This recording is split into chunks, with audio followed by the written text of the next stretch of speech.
Well, Brian, joining us now is, he's in rare air, this bloke at the moment, Aussie Test batsman, Brisbane local, Marnus Labuschagne. Welcome back to the run home. G'day, Marnus. Lovely to be on the run home, lads. How are we? Going good. Mate, we're going good. We're going good. Watching you hit the winning runs and raising the bat in fine style. And let's just cut to the chase. That big 8-wicket win in Perth, Brian. We thought it was spectacular watching Marnus and Travis go berserk. But you had the best seat in the house, Marnus.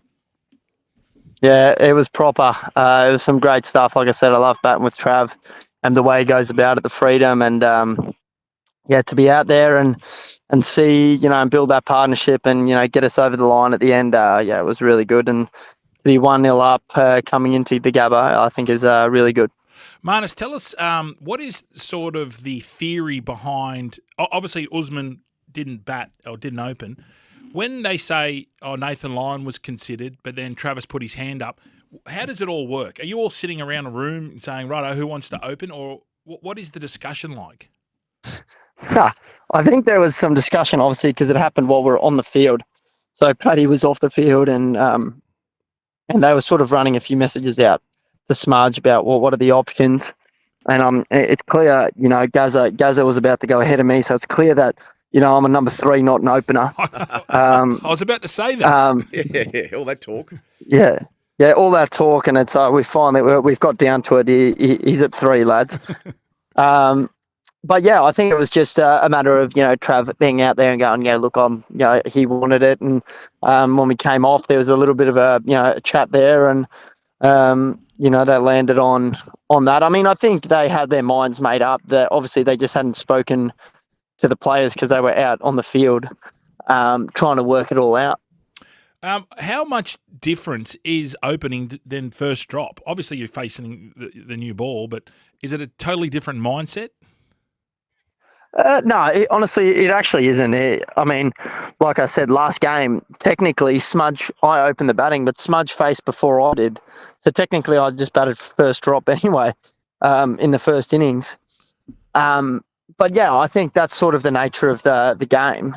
It's not that much different. I think you just, if you're batting 3, you're always ready to go in the first over. And, Smudge was in the first over, batting at 3 in the last game. Tell you what, maybe the best performance we've seen not to win a man of the match, and that's because Starkey went Burko. 10 for, there was no Hazelwood, there was no Cummins, and then Starkey just said, move over, gentlemen, here we come. What a starring performance. Yeah, I mean, he was unreal. That first innings, the way he bowled, how nicely he just hit his length, and I think he's just like a fine wine. He just keeps getting better, with age, and he... I just think his consistency and his length, the way he's, developed his game even later in his career with his, his length control and the way he's pushing the ball across the right-handers and then swinging the ball back down the line as well. It was awesome to see. Marnus, on the Pommies, we can't say that anymore. Can't say Pommies right now. On the English, do you think they're going to change the way they play? There's no Wood's out, and this is a twofold question. That's the first question. Second question to me, to you is the Tongue man, Joshy Tongue. Do we know much about him? I've played him in a couple of Champo games in first class cricket in England, and then played him in a test at Lords. Mate, he's a nice bowler. Like I said, they've all, they've come with a bit of extra pace, and he's around that, mid 130s to 140s as well. So. He's a nice bowler. His sort of action is a little bit like Scott Boland's, a little bit more perpendicular and pushes the ball in. But yeah, I think, and then on the second question, or the first question, sorry. No, I think, they weren't too far away. Obviously they sort of messed it up a little bit in the second innings, but, they played some good cricket in that first innings and then bowled really well, and obviously wasn't able to capitalise on the advantage they had going into the second innings of the game.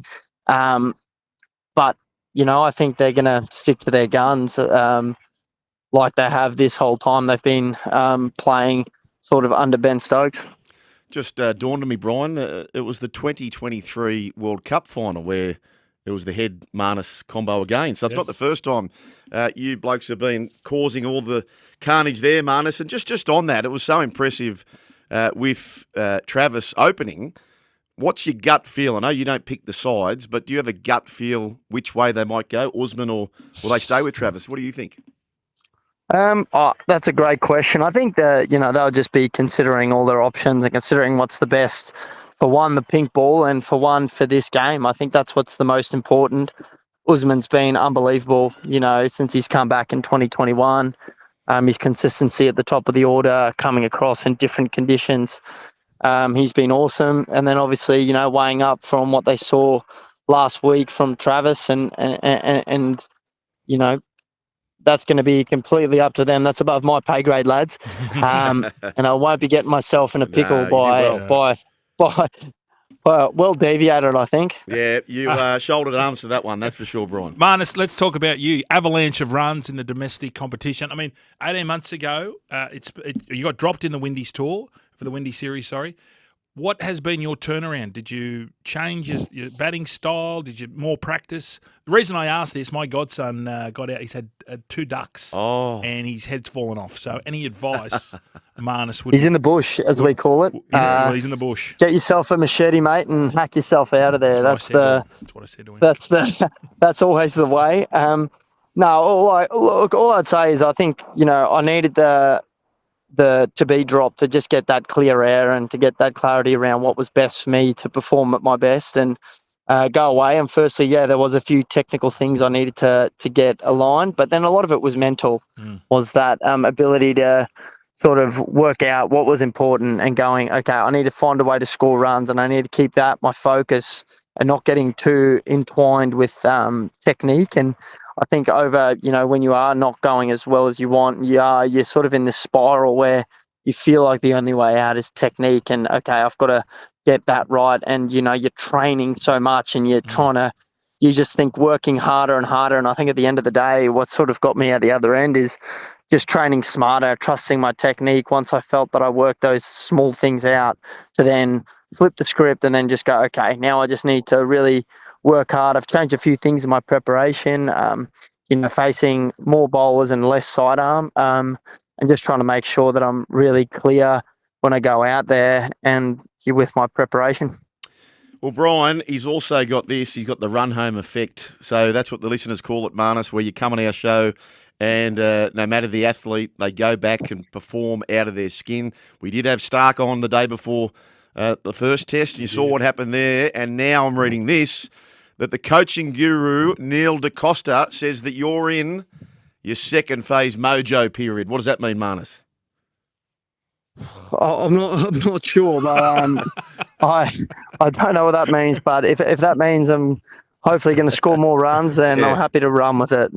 Beautiful, mate. Well, look, 18 months is a long way from where you were, the Windy series, and now you're just absolutely flying. So glad you could share part of your day with us at a busy time. Marnus Labuschagne, all the best for test number 2, and we look forward to catching you with you later on the run home. Good on you, Marnus. Thanks, awesome, brother. Guys. Thank you, lads.